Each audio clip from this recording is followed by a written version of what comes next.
Georgia, Georgia, Georgia Tech. I can't get it out. Georgia Tech travels to Clemson this Saturday. They'll play at 12 o'clock on ABC.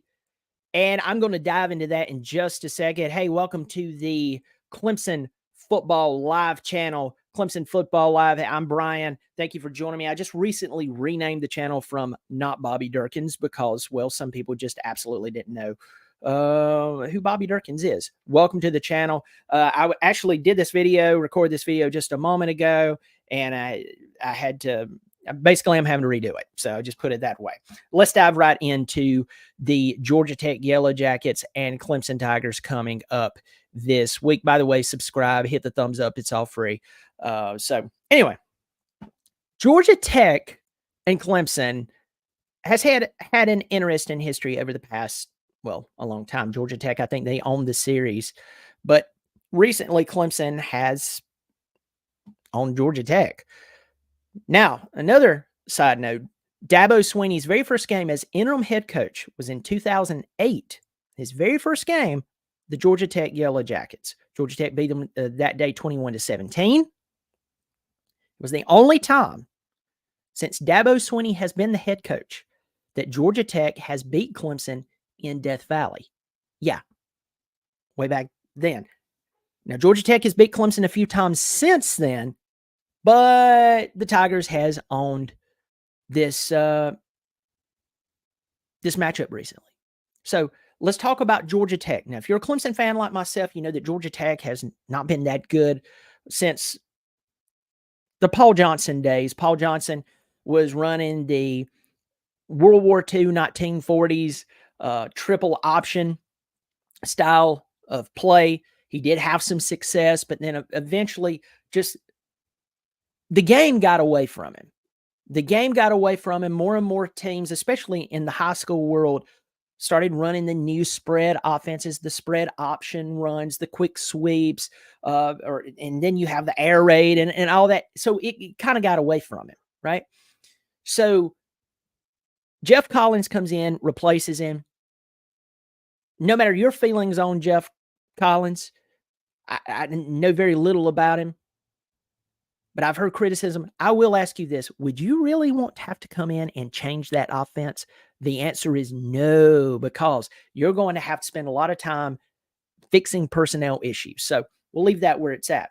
Jeff Collins, he's relieved of his duties during the season last year. Brent Key is named the interim. Later on, Brent Key is named the head coach. What does he do? He goes in and fires a bunch of people because buckle your seats, sit down. I hope you don't soil yourself. This is going to be shocking. But whoever coaches under you, like at the positions level, it actually matters. Shocking. So he went in and he did that. They raided the transfer portal. They got some players. Haynes King is their starting quarterback. This guy, he's a sophomore out of Texas. He was at Texas A&M, comes to Georgia Tech. He's thrown for over 2,000 yards, over 20 touchdowns. He does have 10 interceptions. I don't know whether those were tail passes that were picked off, whether somebody ran the wrong route, or whether he forced something. I don't know. He is a young quarterback. Now, Georgia Tech is ranked like, I don't know, 14th at total offense. Clemson is ranked number 6 at total defense. It's a big deal. But Georgia Tech is kind of, it's kind of odd the season that they're having. Now, first off, I can't speak, y'all. Y'all please forgive me. I keep fumbling my words, but I'd like to do these live videos, and that's what happens when you go live. You're going to fumble your words. They are 5-4, but they're 4-2 in conference. Okay, the very first game of the year was against Louisville. It was a Friday night. Louisville beat them 39-34, something like that. Now, I know none of us wants to lose, but that loss to Louisville doesn't look as bad considering how well Louisville looks. But you go on down, they got throttled by Ole Miss in Oxford. But they lost to Bowling Green the week before they beat Miami in that crazy game. So I want you to think about that. They lost to Bowling Green. How? I don't know. Did the team die? Is there something that I'm missing here? Of course, they beat Miami because Cristobal looked at the fundamentals of football and said, I'm not going to do that. And then the fundamentals of football laughed at him, and Georgia Tech beat him. Now, they lost to Boston College, but they beat North Carolina. They beat Virginia. They just throttled Virginia, and they come into Death Valley. Now, let's talk about what this means for them. I think they're like third or fourth, something like that, in the ACC standings. Even though they're 5-4, next week they play Syracuse, and then they have to play the Georgia Bulldogs, which I will be pulling for the Ramblin' Wreck on that one, and the Ramblin' Wreck will lose. But this season could still end up being a losing season for the Georgia Tech Yellow Jackets. Even if they beat Syracuse, they would have 6 wins. If they lose this one, the next, so it would be a 500. They would be sitting at 500. Let's talk about Clemson. How do you get motivated for this game? I mean, really, I did a video a couple of days ago. Most important games in recent history, in recent Dabos Sweeny history. I'm just asking you.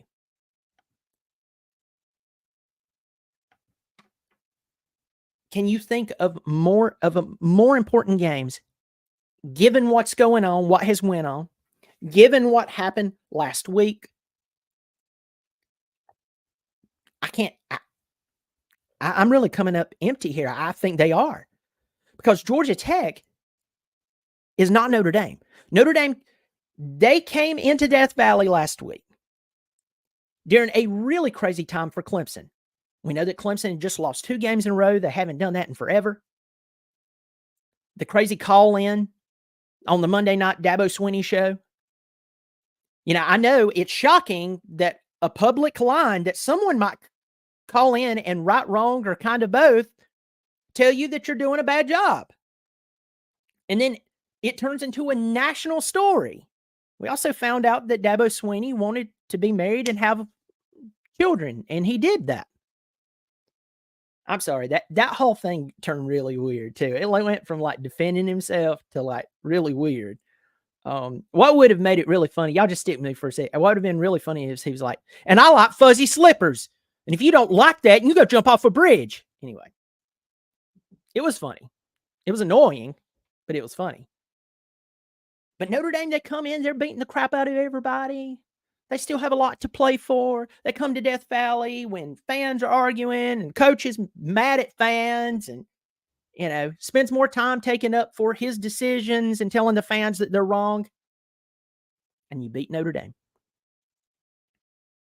You beat Notre Dame. Phil Mafa fills in for Will Shipley, and everybody, including myself, has been saying that Phil Mafa is the flipping man. Phil Mafa should be getting the ball more. If Phil Mafa transfers, we can't blame him. I mean, we can get all self-righteous and keep screaming all in until we're orange in the face, but Phil Mafa is being underused. He goes in, rushes for almost 200 yards. The defense played lights out. But how do you get motivated for Georgia Tech? A team that if you get on 85, Interstate 85, head south, you drive 2 hours. I mean, providing traffic's okay. You're right there. They're very close to one another. How do you get fired up for this game? What is the pitch this week? Because let's just be honest with ourselves, Clemson fans.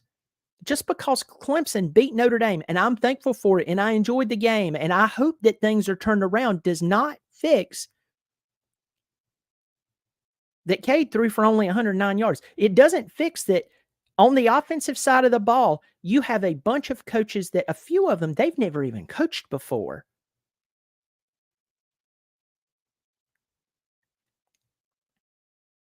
That if Clemson goes to a bowl game, even if they win out,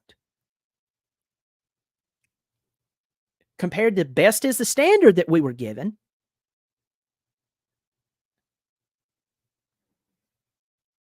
nobody's going to really be fired up for whatever small bowl they go to. Oh, that's because we're entitled fans. No, that's because our leader proved himself to us, told us this is the way, best is the standard. And then when things got tough, people began to rumble and grumble and moan.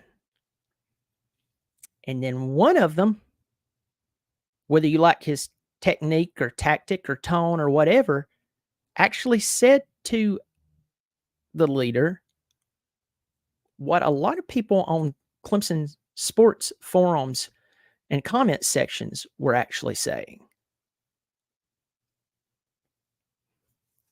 It doesn't fix all of those problems.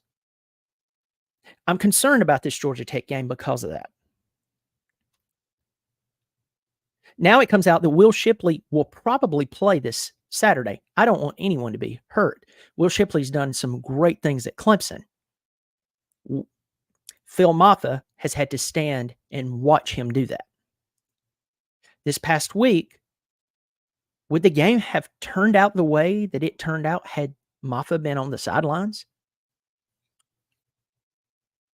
I'm going to take a wild shot in the dark on this one and go, no. Phil Mafa played one of the most physical, aggressive games that I have seen a Clemson running back play since Travis Etienne. He's not as fast as Etienne, but you want to talk about punishing people when you make contact with him?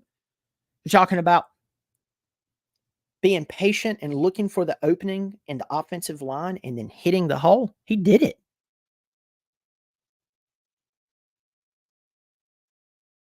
So what does all my mumbo jumbo come down to? Death Valley is a very tough place to play, period. Clemson has the number 6 defense in the country. Haynes King is a quarterback who is developing in a new system under a new coach, building bonds with players around him. He's done some good things. He's also thrown 10 interceptions. That's the mark of a young player.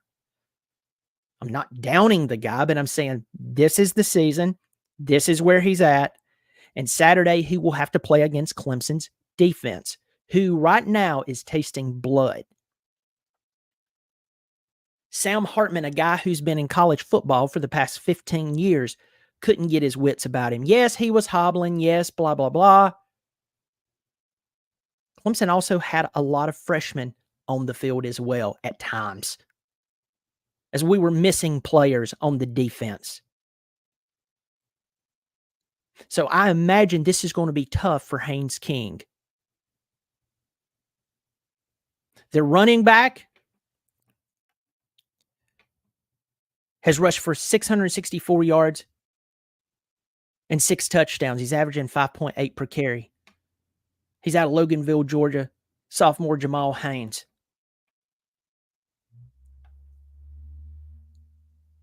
Their wide receiver, Singleton, has 33 receptions, 552 yards, 6 touchdowns. Clemson is a tough place to play. Ask anyone who's had to play there. Florida State got out by the skin of their teeth. Had Clemson had a scholarship kicker that was experienced on the field, they might have won that game. Yes, Florida State, you beat Clemson.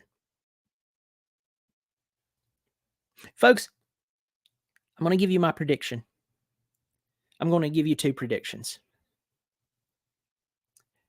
If Clemson comes out looking back at the Notre Dame win and forward to North Carolina with Drake May coming in, and I'm going to go as far as this, they go back to the scheme that they've been running the rest of the season, because, you know, Garrett Riley actually simplified the blocking scheme for the offensive line because we were piecemealing the thing. It worked. And on top of that, Phil Mafa goes back to more of a spectator than a participant. Clemson loses this ball game.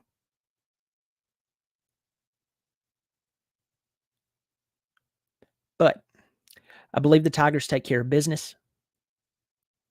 I think they're going to make young Haynes King make some decisions, whether he wants to or not. And a team who can take the ball away, a team that can score on the defense, or a defense that can score. I think it's going to be a little too much. Right now, Clemson's a 14-point favorite. I believe Clemson wins this ball game somewhere in the 27-21, maybe even all the way down to 27-17-ish, somewhere in there. I think the Tigers take care of business, but beware that if Phil Mafa is on the sidelines and we go back to running the same offense that got us to a 4-4 record, even shows itself, Georgia Tech will stand a chance. Folks, thank you for being here. I hope you hit the subscribe button. It is free. It's a great way to support the channel. Also, if you want to support the channel on a monthly basis, there's a join button below the video.